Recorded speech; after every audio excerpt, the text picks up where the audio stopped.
Hello grade 8 students, welcome to our class. Today we will discuss the three countries: China, Japan, and Korea. First, we will discuss the roof of temples and buildings in China. Next, the paper arts and knot tying of China, Japan, and Korea. Without further ado, let us start. Pamilyar ba kayo sa gusaling ito? Nakita mo na ba ito sa telebisyon? Sa social media, Facebook, or YouTube? Ito ay templo. Sa China, temples are the usual subject in East Asian painting. Kindly observe the roofs of the temples and buildings in China. Do you notice their sweeping roofs? Why do they have this unique type of roof?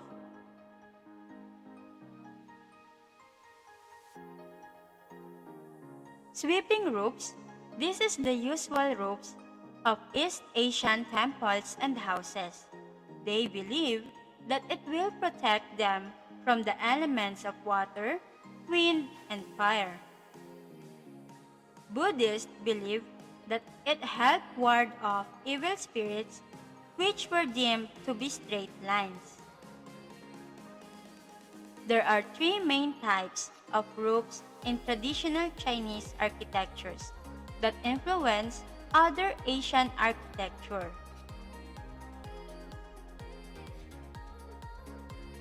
First, the straight inclined. It is more economical for common Chinese architecture.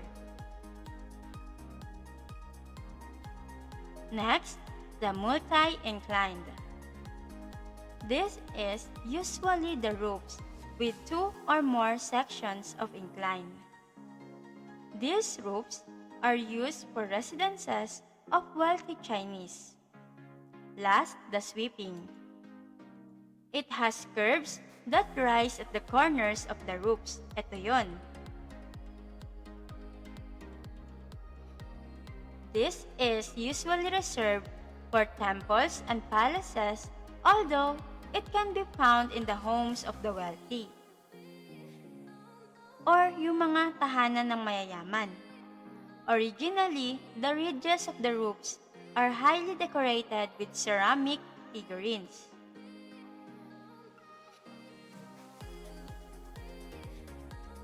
Next, let us discuss the paper arts and knot tying of China, Japan, and Korea. Paper has a great function in the development of arts not only in East Asia, but all over the world. Paper was first invented by Kai Lun of the Eastern Han Dynasty in China. This was one of the greatest contributions of ancient China in the development of arts.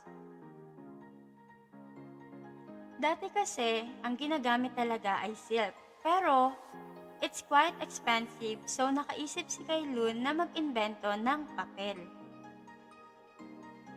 Art of paper cutting. Una, pag-usapan natin ang decorative Chinese paper cutting. The design is usually symmetrical when unfolded. It adopted the 12 animals in Chinese zodiac as themes or motifs. Usually, color red ang ginagamit nilang papel. Bakit kulay pula? For them, it represents good luck and prosperity. Its earliest use of paper was made as a pattern for lockers, decoration on windows, doors, and walls. Chinese Buddhists believe that decorative paper cuttings will attract good luck and drive away evil spirits. Next, Jansen. It is the first type of paper cutting design since paper was invented by the Chinese. It is sometimes referred to Chonghua, meaning window flower. Its vase has an intricate designs and creative use of negative space. It is mostly for decorative purposes, used to adorn walls, columns, lamps, windows, and doors. It is commonly used red color also because for them it represents good luck and prosperity. Its cut-out patterns are often formed by Chinese character. Next, kite making. Diba dito sa Pilipinas, pag summer, yung mga kabataan, ang hilig nilang gumawa ng kite or sa Tagalog, saranggola. At ito ay pinapalipad nila sa mga bakanteng lote, yung mga hindi mapuno at yung wala masyadong gusali para maganda yung pagpapalipad nila ng saranggola. A kite is an assembled or joined aircraft that was traditionally made of silk or paper with a bowline and a resilient bamboo. Chinese kites can be originated in Weifang, Shandong. China was the capital city of kites during the Song dynasty and by the Ming dynasty. Next, let us discuss the Japanese art. Kiri, it is the Japanese art of paper cutting. It comes from the Japanese words kiru, which means to cut, and kami, which means paper. It is used in religious ceremonies and decoration. Its symmetry is a very important part. Its most patterns have solid lines. It has form pattern laces. Kung mapapansin nyo, parang lace, di ba? Its dashed lines normally indicates mountain folds or valley folds. It is usually contrasted against a black background to reveal a rendering. It uses Japanese sekishu washi paper and craft. Next, let us tackle the Korean art, Hanji paper cutting. It is the Korean art of paper cutting. It is mostly used for decorative purposes. It uses Hanji paper to form patterns.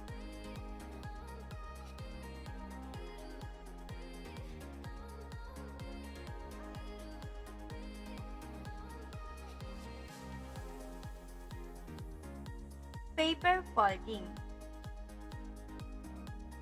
Siguro naman nung elementary kayo, naglalaro kayo nito, di ba? Sa tuwing umuulan at may kaunting flood or baha dun sa labas ng bahay nyo, kumukuha kayo ng papel at ginagawa itong bangka or paper boat. At familiar din naman siguro kayo sa origami. Paper folding, every folk artist has been inspired by the values of simplicity, the ideology of their community, and the emotional and psychological characteristics of their nation throughout major periods in history.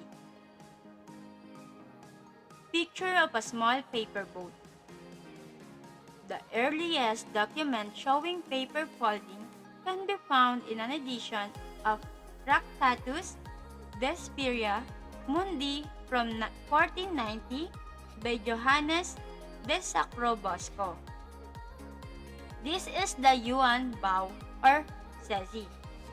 It is a folded paper that look like gold nuggets or ingots, called saishi. It is also used for other ceremonial practices. In their traditional funerals, Sinusunog nila yung yuanbao. It is commonly done at the ancestors' graves during the ghost festival. Usually, hindi lang yuanbao yung sinusunog nila, pati pera nagsusunog din sila. Saishi. It is a type of silver gold ingot currency used in China until the 20th century. It is derived from the Cantonese words meaning fine silk.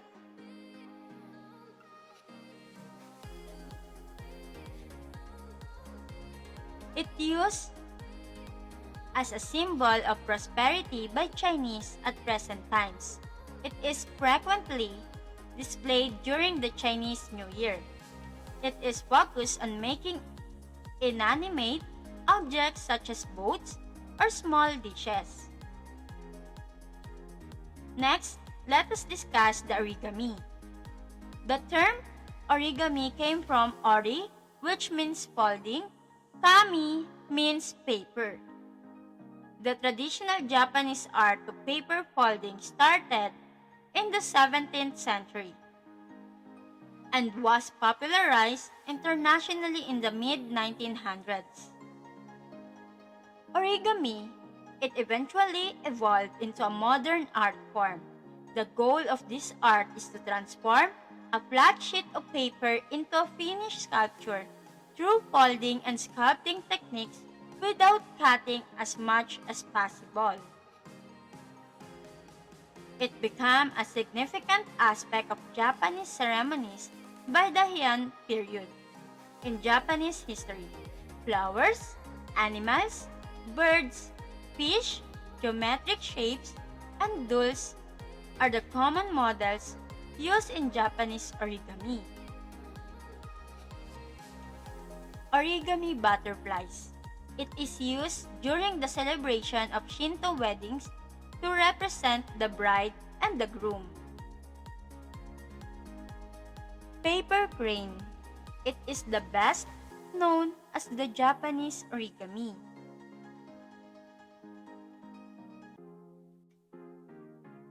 Familiar ba kayo dito? Madalas nyo bang makita ito?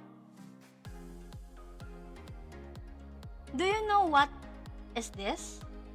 What this thing is made for and its purpose? This is a knot craft. It is a splendid decorative art that employs various methods to create a multitude of patterns using string. First, let us discuss the Chinese knotting. Zuanggo. It is the Chinese decorative handicraft art during Tang and Song dynasty. It is made from the satin cord made of nylon. It symbolizes good luck and prosperity, kaya color red din yung ginagamit nilang color. Good luck charm for marriages. It also ward off evil spirits. It is used for recording and ruling method, totem, and belief motif and decoration. Ito yung usually sinasabit sa mga pinto dahil pampaswerte daw. Next, the Japanese knotting. Hanamusubi. It is Japan's knot tying. It emphasizes on braids and focuses on individual knots. It is made from mizohiki, a type of decorative cord. It is easy to untie and can be retied over and over again, which symbolizes the desire to have the good fortune return or repeat it in the future. What is the function? It is used on auspicious occasions such as anniversaries. It is used in sending greetings, messages, and gifts of things. Next, Korean knotting. Made-up or doré. It is the well-known Korean knot tying. It is a double connection knot, often called as Korean knot, work, or Korean knots. It is made of threads. What is the function of it? It is used primarily to hold hunting tools around the waist. It is used as decorations on clothes, swords, and accessories. It is also used to decorate traditional instruments and women's garments and jewelry. Used to signify dignity and prestige. The knots are used to decorate Buddhist ornaments. Before we end our lesson for today, let us sum up.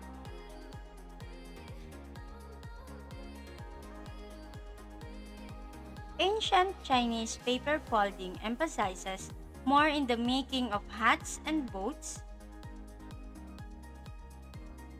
Unlike in Japan, where flowers, animals, birds, fish, geometric shapes, and dolls are the common models used in origami. Weifang Shandong, China, is the capital city of kites during the Song Dynasty. Since 1984, China is considered to have the largest international kite festival on Earth. The invention of paper in China led to the development of a more economical medium of painting and was instrumental in the development of an aircraft by the Wright brothers. Knot tying in Korea is called midap, in China, zongguo, and in Japan, it is called hanamusubi. Again, knot tying in Korea ay tinatawag na midap or dorei, sa China naman, zongguo, in Japan naman, hanamusubi ang tawag.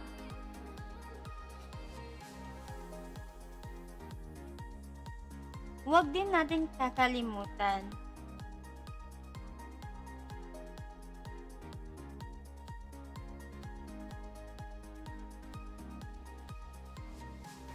ang tatlong types of roofs in traditional Chinese architecture. Una dyan, yung straight inclined. Next, the multi-inclined. And last, the sweeping roofs. Hope you learned something today.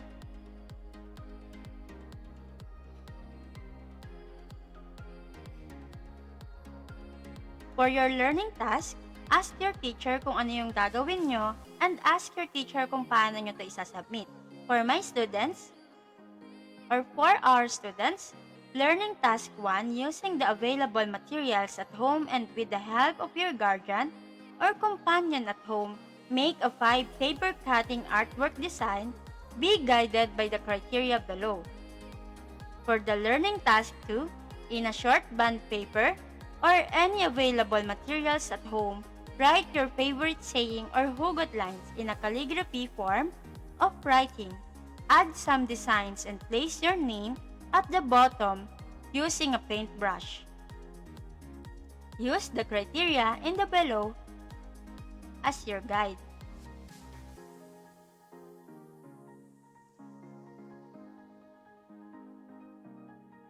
Okay? Before we really end up this, let me ask you a question. What have you learned on this lesson? Kindly type your answer in the comment box below.